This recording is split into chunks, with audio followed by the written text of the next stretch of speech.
Rama. Okay, devotees, now is time for questions and answers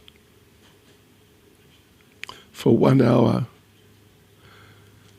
Because there's load shedding, you know about that, starting at 6.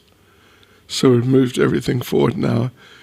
So if anyone really needs to go now or during the course of the next hour, you must say, because we have to give you some Mahaprasadam.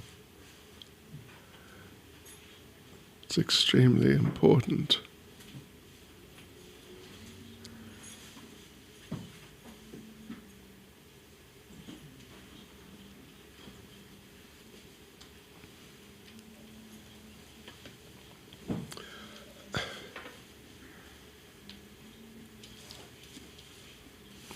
Hare Krishna.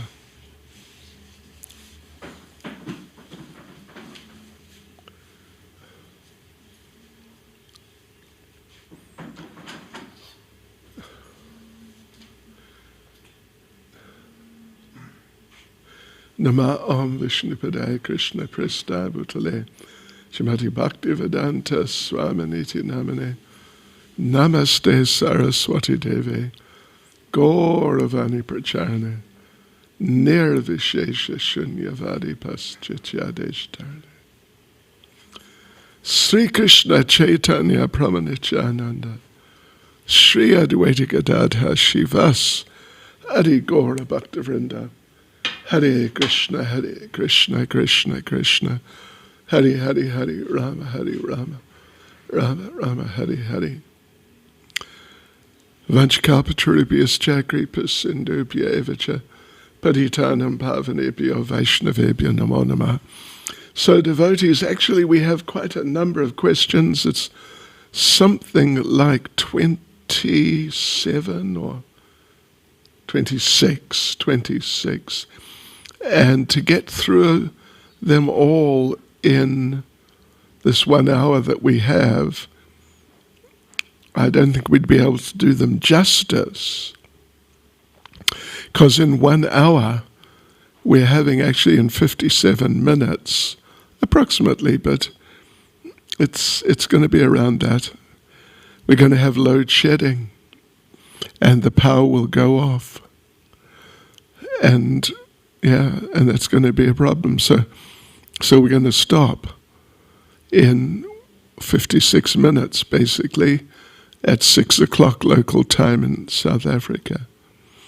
So any questions which are not answered, and I'm pretty sure there'll be maybe half of the questions, or anyway, some reasonably substantial number, we will answer them next Sunday. At 6 o'clock South African time, assuming there's no load shedding. Okay, so here we go. Now the first one, gee whiz, it's a question, but it's a whole paragraph. So here we go. It is said that a person engaged in the devotional service of the Lord is recommended to live in Dwaraka, Mathura, or Vrindavan due to devotional service being magnified in those places. A lot of us are not living in those auspicious places, and some of us, unfortunately, are unable to visit due to financial constraints or work commitments. I'm not sure where I read this, but I remember reading that Srila Prabhupada mentioned that wherever there are pure devotees of Sri Krishna, that is Vrindavan. He also mentioned that wherever there are Radha Krishna deities in the temple, that's Vrindavan. Can you please confirm this? I also remember when I was new to ISKCON and I first started chanting the Hare Krishna Maha Mantra, I mentioned to me, I guess, that I can't stop chanting. But I have to stop due to my other responsibilities. You responded by saying, yes, whenever we chant Lord Krishna's names, Krishna appears dancing on our tongues. Does this mean our tongues also become places such as Vrindavan, Dwarka or Mathura? Okay, we could say a lot about this, different points you've raised. The thing is that, yes, wherever there are devotees, sincere devotees, practicing Krishna consciousness, that's like Vrindavan. That becomes Vrindavan. Certainly wherever there are deities nicely worshipped, then that also, of course, is Vrindavan. Yes, so Srila Prabhupada explained this particular rule about living in these sacred places. Prabhupada explained it in terms of making your place of residence into a sacred place by having Krishna conscious activities, chanting every day and Krishna Katha every day, as much as you're able, having an altar and doing some worship there, offering arati and offering bhoga, offering food to the Lord. For example, having a morning program, evening program. This is what Prabhupada recommended. Otherwise, Srila Prabhupada would have recommended, and I think not just recommended, but really strongly he would have insisted that we all just leave wherever we are now and just all move to Vrindavan or Mayapur or Dwaraka or whatever, these places. But he didn't. He definitely did not. If it was so important to physically live in the actual place itself, you can just be sure Srila Prabhupada would have demanded. It would have become a rule like chanting 16 rounds. If you want to be taken seriously as a devotee, you got to chant 16 rounds. If you want to become fixed as a devotee, you got to chant 16 rounds. And you got to do it. And Prabhupada insisted, absolutely insisted. Otherwise, you're not considered really qualified. Not really sufficiently qualified to be stable in Krishna consciousness and progress in Krishna consciousness. Yeah, so Prabhupada, when something was just so important that you just had to do it, he made it clear that you just had to do it. And this particular point, the way he explained it was, two things. One, as we said, you have to transform the place where you're living into Vrindavan or Mathura or one of these sacred places by having good program of Krishna consciousness there, and as much as possible an altar with worship going on, these things, then your place, your house, becomes Vrindavan. And second thing that Prabhupada said is that he wanted us to visit the Mayapur Vrindavan festival every year as much as possible. Yes. Not necessarily just to go there and just live there, but to visit on pilgrimage every year, or at least very regularly. But otherwise, then to come back to your regular place of residence and have a fully Krishna conscious environment there and help spread the Krishna consciousness movement where you're living. So that's really the point there. But then about the tongue, Krishna dances on our tongue, yes. So that means, yes, your tongue becomes a sacred place. If you just talk about Krishna, if you eat Krishna prasadam, your tongue becomes a sacred place. But not just your tongue, your whole body, your mind, your place of living, as we mentioned, all your activities become transformed, become sacred. Okay.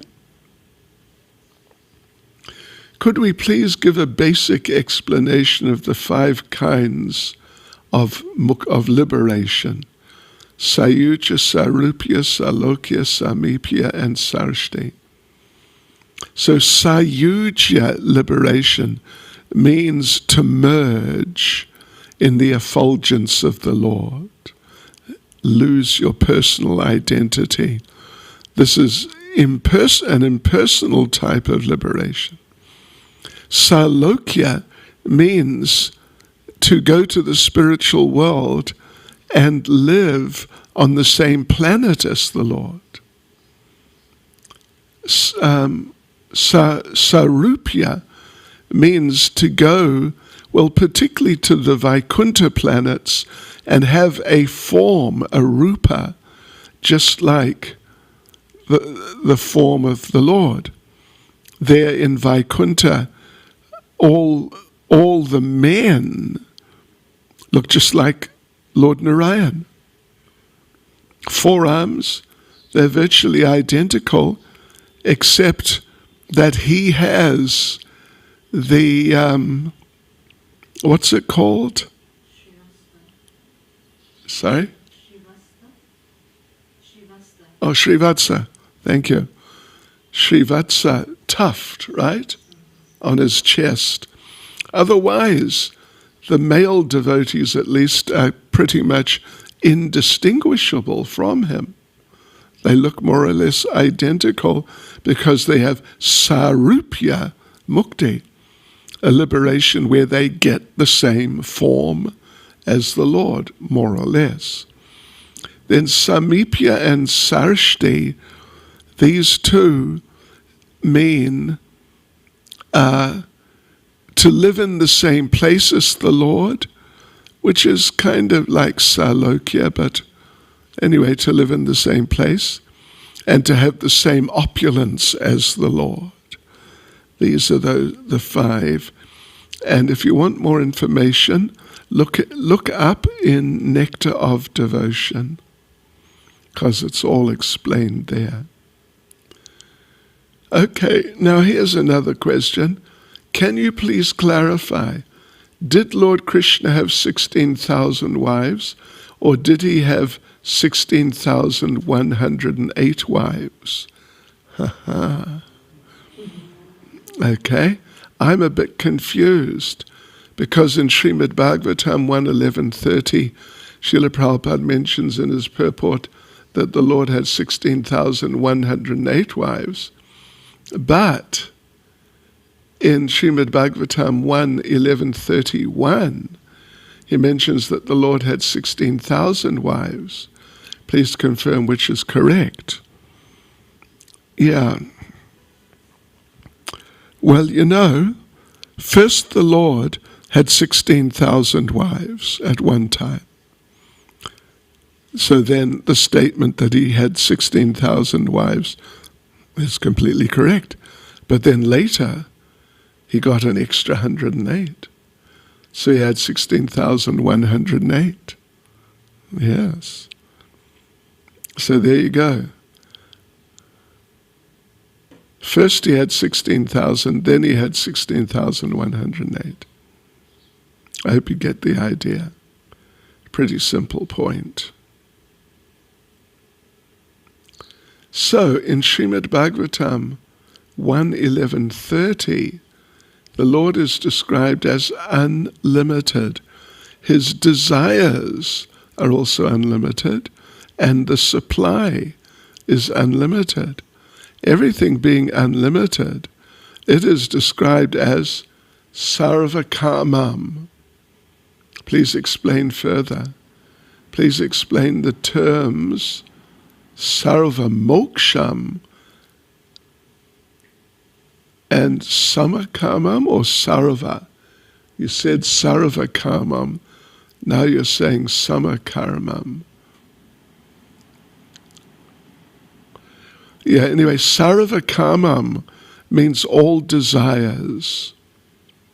Sarva is very standard Sanskrit word, it means all, and kama means desires, and kamam is just a grammatical, in one of the cases, it's the grammatical form of the Lord in that particular case. Sarva moksham means all liberation, and samakamam, well,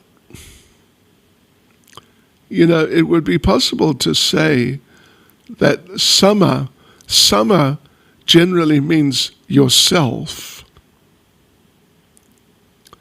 And kamam, of course, is the same term. It means desires.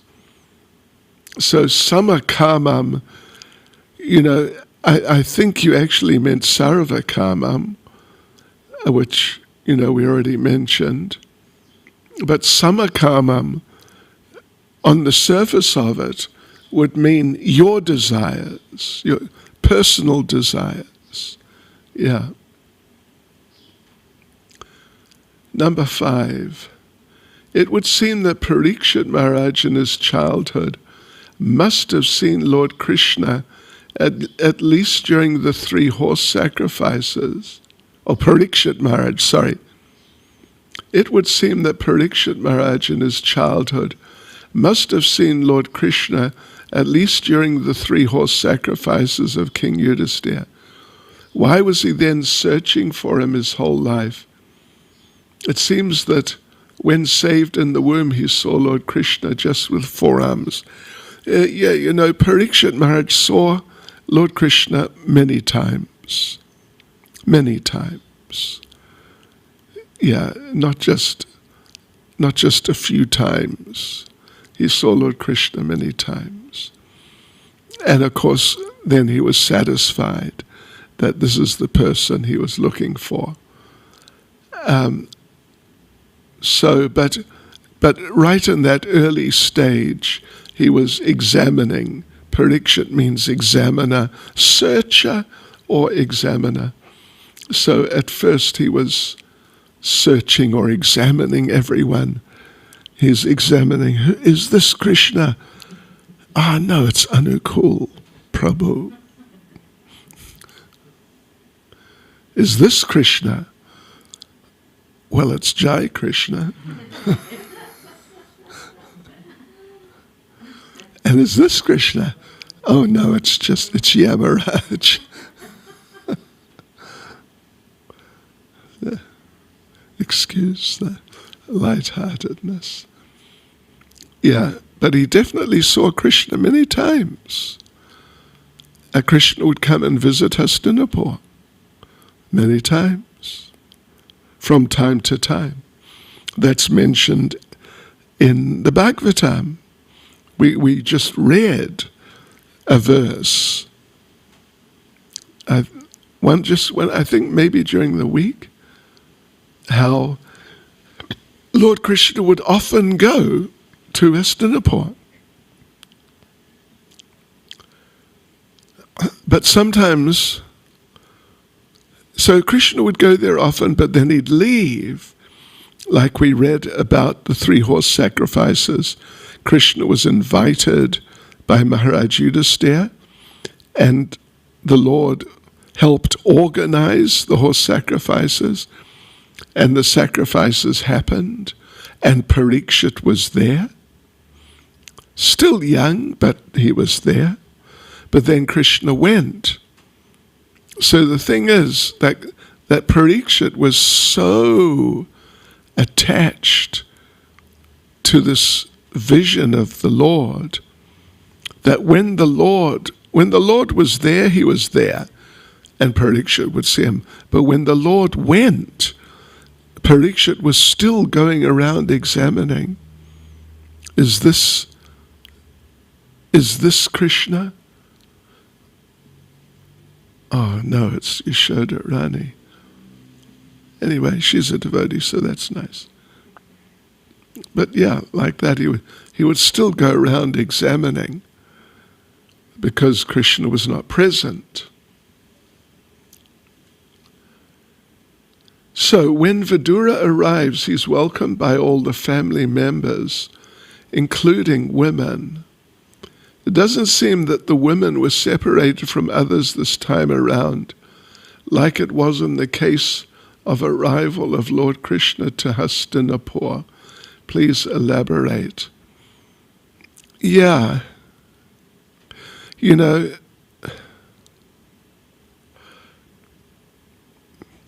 it was a family situation there. And, you know, with Lord Krishna in particular, the ladies felt very shy because he was so fantastically beautiful. They'd become overwhelmed. But this was a real family situation. And Vidura had been away so long. So everyone came, not everyone, but so many of the household ladies, the families, were there when Vidura was preaching to Dhritarashtra. Because it was home. It was home. And it was private. Yeah, so. And Vidura just walked into the home.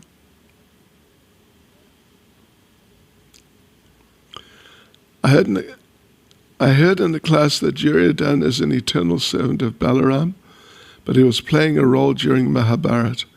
What is his eternal position in his name? What made him take birth as Duryodhana? Well, you know, I have not heard that he's an eternal servant of Balaram. Srila Prabhupada writes that he is an empowered incarnation of Kali, the personality of Kali Yuga. But we don't know. At least I've not seen and I've not heard of Duryodhana having a particular eternal position. I mean, I'm sure he does ultimately, but in, you know, as being like a reality which was understood and known and common knowledge to people at that time, I never heard that. And what made him take birth as Duryodhana? Well, you know, other than the story about the swans, the 100 swans, and the division of the fetus of Gandhari into 100 pieces, each of which became a child,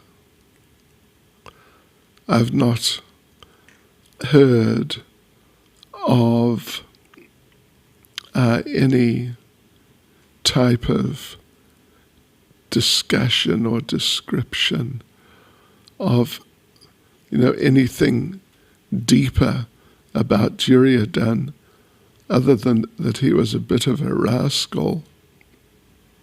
And yeah, that's all I heard. Let me just have a look here.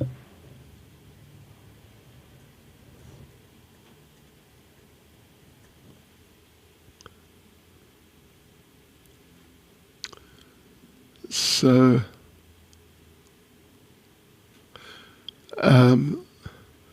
in verse 10th canto, chapter 74, verse 53,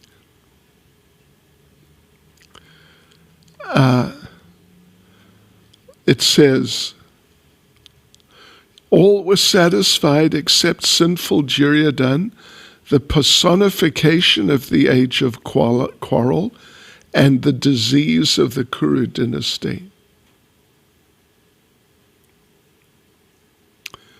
Sridhar, in the purport here, it's said, Srila Sridhar Swami mentions that Duryodhan hated pure religious principles. Now, of course, we do know that Duryodhan had a good relationship with Balaram because Duryodhan was a very dedicated student of his when it came to learning club fighting. Lord Balaram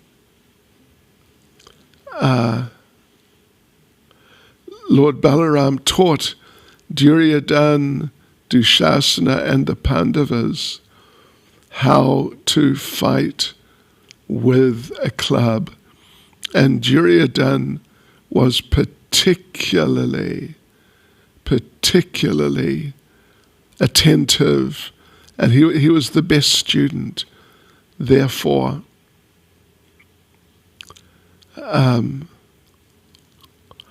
Balaram was quite fond of him.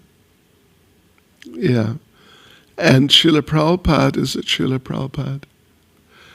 Anyway, I think one of our acharyas makes the point that the relationship between Duryodhan and Lord Balaram was under the Leela Shakti of the Lord, a special arrangement under the pastime potency of the Lord. But as far as Duryodhan's eternal position, that I've never seen mention of his eternal relationship with the Lord. Okay, let's carry on. Next question, just a sec, next question.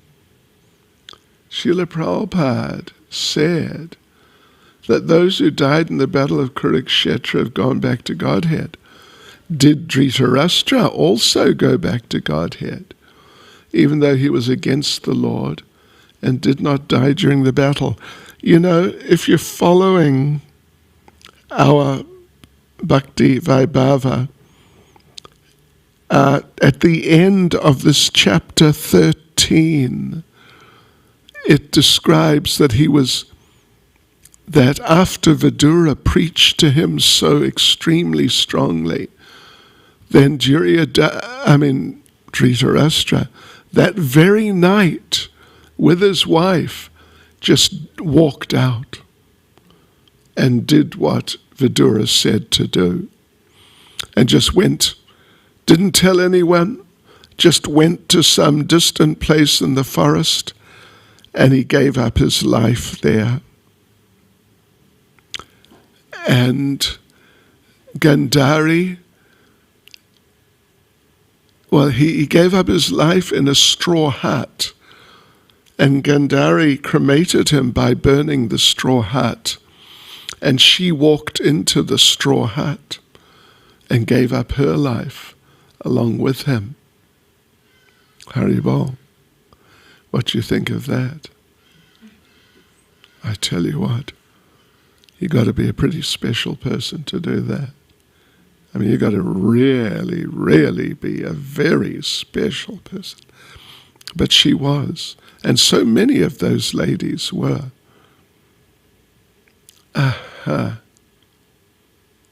So anyway, regarding Dhritarashtra as such, Srila Prabhupada discusses in some detail, it's very clear, that Dhritarashtra was not ready to become a devotee.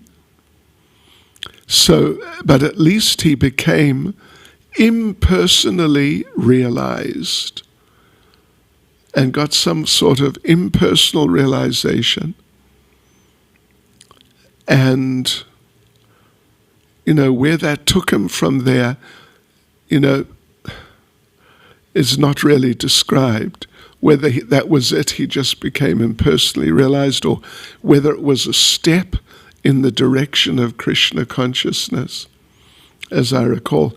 Anyway, follow our readings as of tomorrow, and we'll be getting there shortly to that part, and we'll see what Prabhupada says.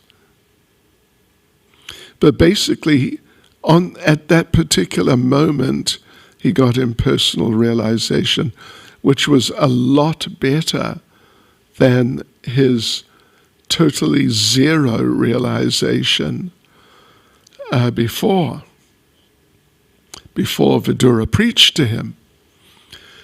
Okay, so question 9. What to do with our bead bag if we need to visit the washroom while traveling alone? Yes. Well, I've encountered that situation on numerous occasions. And what I do, if I'm traveling alone, means I've got some hand luggage with me, like a documents bag I put over my shoulder, some form of trolley bag, which has computer and, various things, maybe a camera in. And so I put the bead bag in there. You got to do something. I would not just leave it sitting around in the airport, because you're likely to come out and it won't be there. So just use your common sense and put it in, as discreet a place as possible.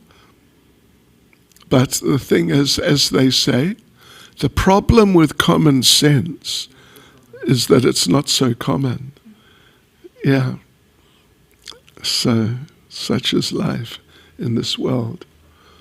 Why do people not understand each other?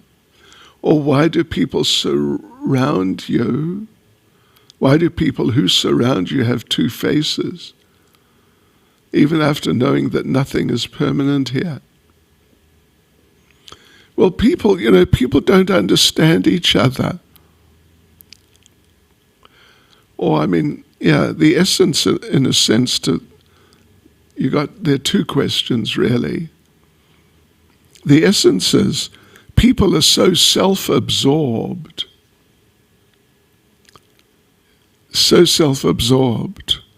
that they're not interested much in anyone other than themselves. That is often what happens if someone is trying to do some service in Krishna consciousness, but they keep making mistakes. Means they're not thinking of Krishna, they're not thinking of serving, they're thinking of themselves. Self-absorption is really a big thing in this world. Self-absorption. Yeah.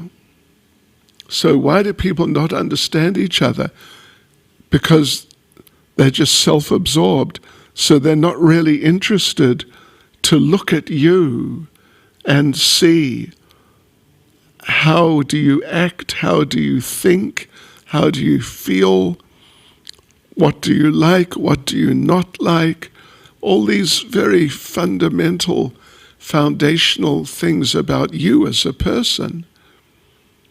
They don't really notice you so much because they're so absorbed in I, me, and mine. Yeah. Why do they have two faces? Yeah, why are they hypocritical? Because sometimes, that's all they can think to do in order to appear good. Yeah. They can't be honest because honesty may expose that they're stupid. Which is true, but anyway. Yeah. So therefore, I had a classic experience. Wow. Many years ago here at the temple room, we were coming up the bridge to enter the doorway of the temple room. And we met one devotee, and there was some special international controversy happening. And this devotee lived at home, and so he knew what the news was. And so we asked him that, what's happening with the situation, whatever it was. And he said, yeah, well, it's like this, it's like that. And he said, yeah, I saw it on TV, my wife told me. I'll never forget it. Yeah, I saw it on TV, my wife told me. But, it was probably just a slip of the tongue, something like that. But people who want to look good in front of others, they will tell one version to one person, and then the next moment they meet another person and they'll tell a different version to the other person, whatever makes them look good. Yeah. We had one manager in England, actually. Yeah. And he was like that. I mean, first of all, he was good, but then he became spiritually very weak. And he would always try to please everyone. So people would come like there's some dispute or disagreement between two people. So one of them would come and talk to this person.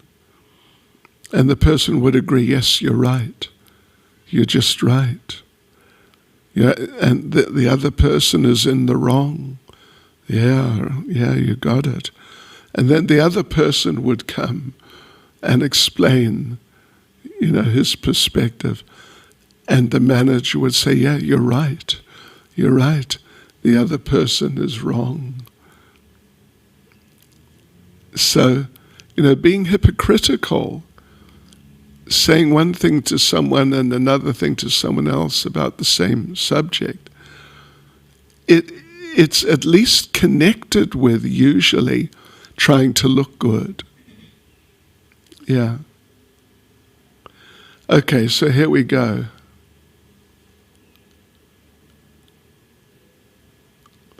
In ISKCON Bangalore, they've installed a black granite murti of Srila Prabhupada.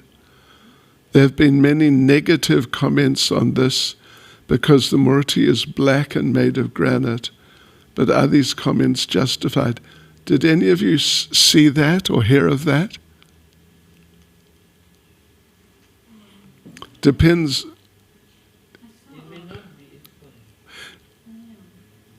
Yeah, I would have thought it'd be unlikely to be real ISKCON. It might be the unreal ISKCON, the false ISKCON. But I would say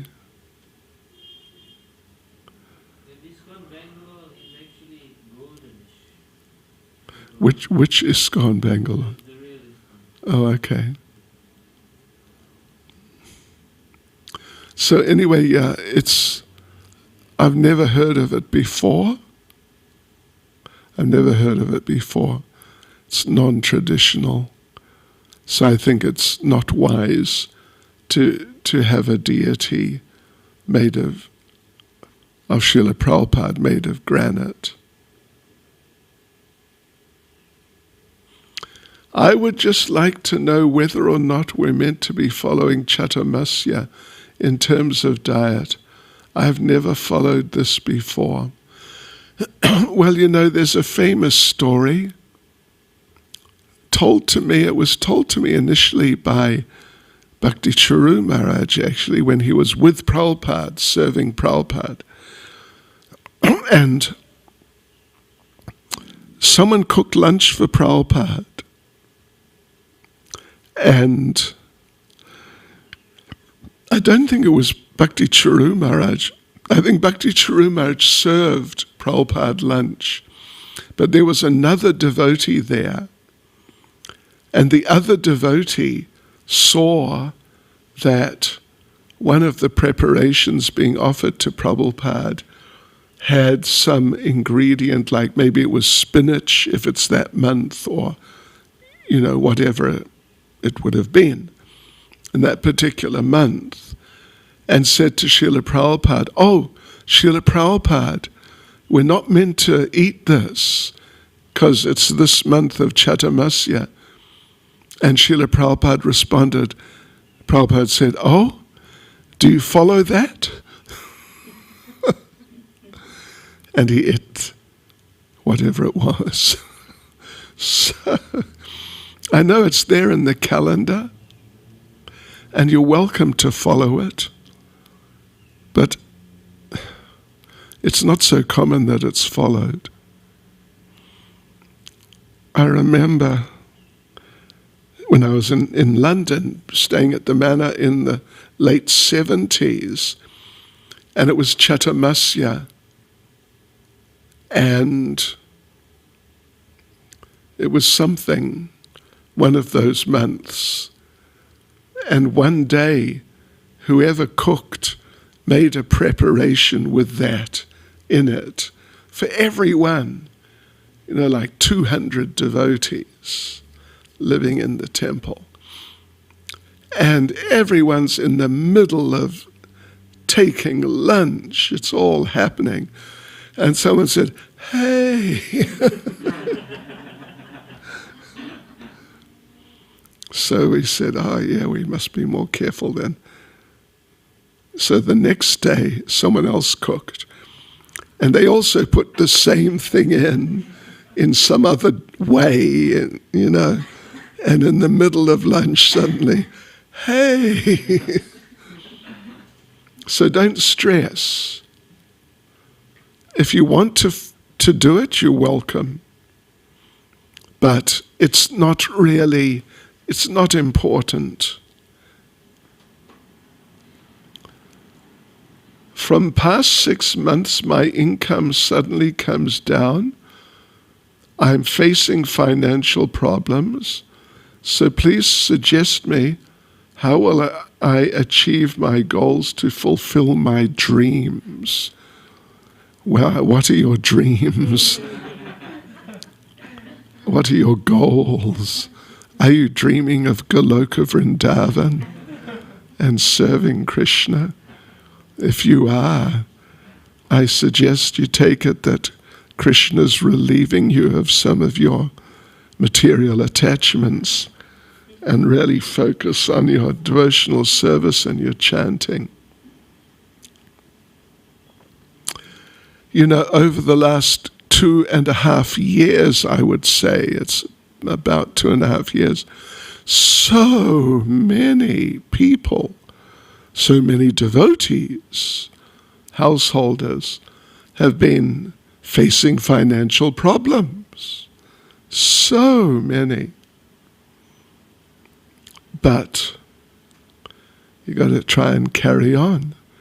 If you're a householder and you've got to maintain others and a place of residence and motor car and, these types of things, then you got to use your intelligence how to make arrangements so you can maintain things. Otherwise, you may have to downgrade. Someone was telling me not long ago at all that he was, before COVID, he was living in a really beautiful flat. It cost like 25 or maybe it was 28,000 rands a month to rent. But then COVID struck. Now he's in a flat with his family, paying $11,000 a month. And he doesn't know if he can afford it. So anyway, you got to be responsible and pray to Krishna to help you fulfill your responsibilities.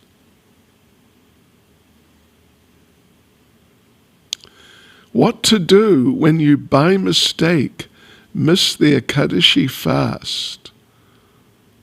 Yeah, well, that's a good question. I mean, there's been a number of good questions today. So yeah, if somehow you break Ekadashi, another time in England at Bhaktivedanta Manor, it's Ekadashi. So there we are, we're all taking lunch. I mean, yeah, we're all taking lunch, loads, like at least 100 of us, probably more like 200. We're outside eating lunch, and someone says, "Hey, there's peas in the sabji." Oh, yeah. Okay, we'll observe tomorrow. So tomorrow, there we are, now we're taking lunch, and someone says, "Hey, there's rice in something."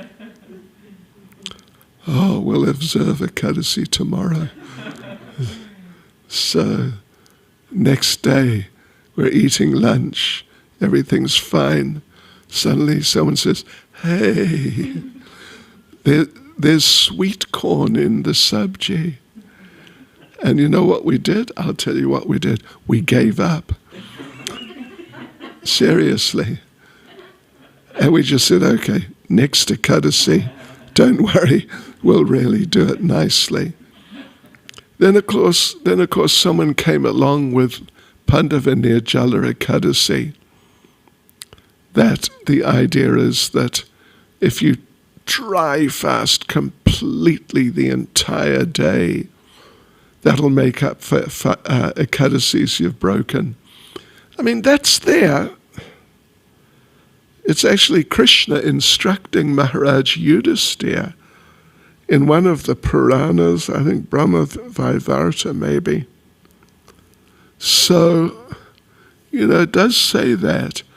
But, interesting point, Srila Prabhupada instructed devotees, and it's there in black and white, that if you break Ekadashi, follow it on the next day, on the Dwadasi. That's what Prabhupada said. And Prabhupada never said, observe Pandavanirjala Ekadashi. In fact, Srila Prabhupada, he basically never talked about anything to do with Pandavanirjala Ekadashi. There's one mention in the folio. There's one mention. But it's not in those terms that you make up for broken Ekadashis or anything like that. It's just something, I don't know. It's like, it's a strict Ekadashi or something along those lines. So yes, so what I'm saying, if you break Ekadashi, the best thing to do is observe it the next day. And say, you're having lunch, or just say lunch. And then you see that unknowingly you have eaten some grains. Don't think that, well, I've broken Ekadashi, so now when the evening offering comes out with the puris and sabji, that I'll just eat it because, I've broken Ekadashi, so it's already done, it's too late. No! You observe the Ekadashi for the rest of the day. And then the next day you do proper full day Ekadasi. Okay. What to do when you cannot chant 16 rounds in some situation? Well, the simple answer, which Prabhupada also gave, is make up for it the next day.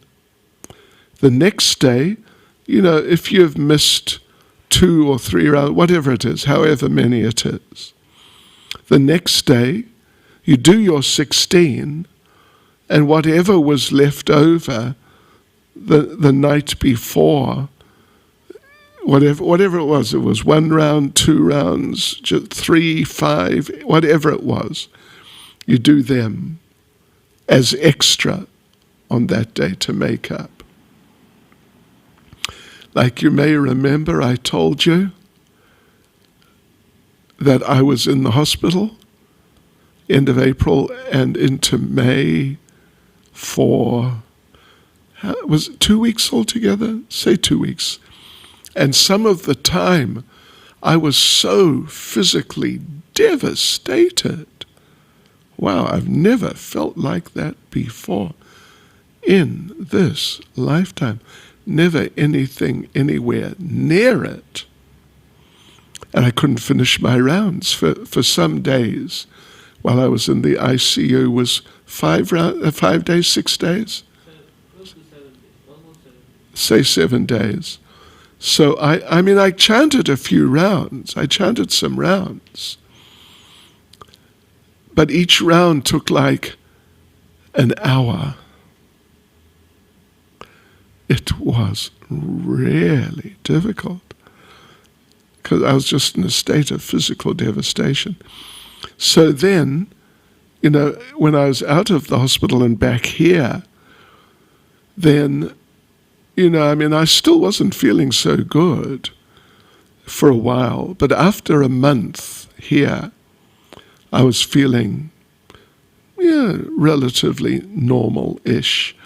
So I made up for, I didn't even keep track of how many rounds I was behind, but I just said that let's say 160 rounds, 10 days.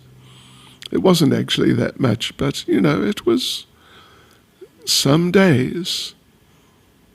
And so every day I would make up, I would chant, like 4 to 12 rounds extra. And you know what I found? I found it was so nice that since then, I've been chanting extra rounds. I think every day. Today was not such a great day, but I did 18 rounds. Yesterday, what did I do? I think 23. The day before, when I had my other medical procedure on Thursday, that was Thursday. So I was sitting around, I chanted 24 rounds. And it's great, it's good. So if you can't finish your 16 rounds, if it's really true, then make up the next day. There's a famous conversation of Srila Prabhupada's where one devotee who's assisting Jayananda Prabhu make the Ratha Yatra cart in San Francisco, somewhere he's helping. And they were going from early morning till midnight. So this devotee said to Prabhupada, I'm only sleeping 4 hours a night because I'm doing this service and I can't finish my 16 rounds. What should I do? Prabhupada said, sleep 2 hours a night and finish the rounds. Okay, last one. Krishna is all attractive, then why is it so difficult to get attracted to him? Yeah, because, well, you know, one thing Srila Prabhupada told Satsvarup Maharaj, which he then repeated in a class, or he actually told Mahatma Prabhu, and I heard Mahatma speaking about it. Prabhupada said, this exact same question.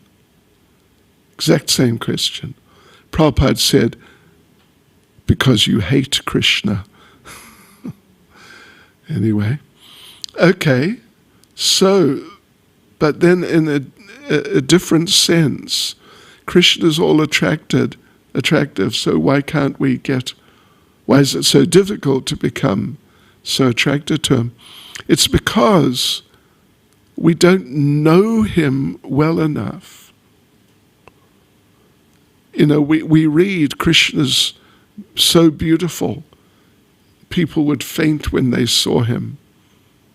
But we can't picture it in our minds. Krishna has the most amazing pastimes, but we can't completely grasp them in our minds. Yeah.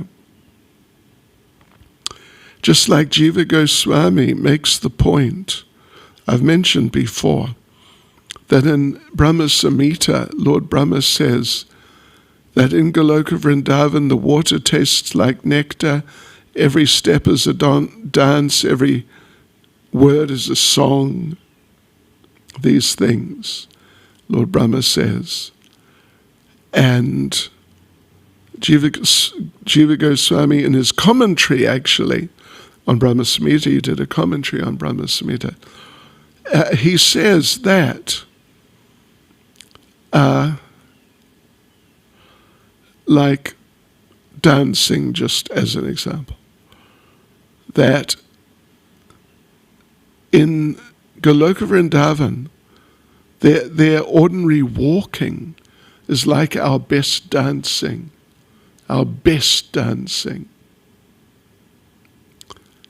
And he says, so what is it like when they dance? And the implication is, we don't know what it's like, because all we know is our best dancing, whoever that is. Who's our best dancer here? Jai Krishna. Okay. So when he's just dancing like mad, wow, it's like ordinary walking in Goloka Vrindavan. So what's it like when they dance? We don't know, because we've only seen Jai Krishna, and he dances like they walk. Yeah. And the same thing with sing, every word's a song. Their ordinary speaking is like our best singing. I know who's our best singer here? Swarup Damodar.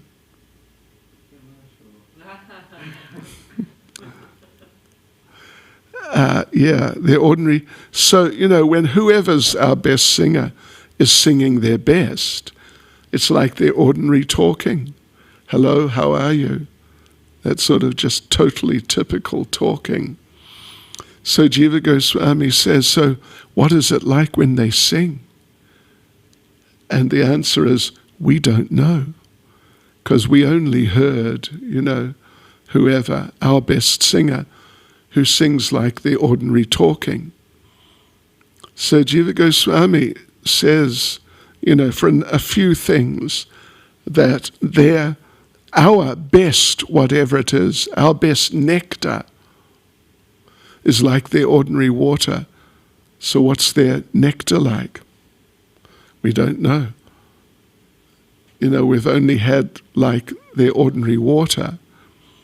So he says that because people cannot conceive of what Goloka Vrindavan is really like, it's just sort of like a big question mark, or a whole lot of big question marks.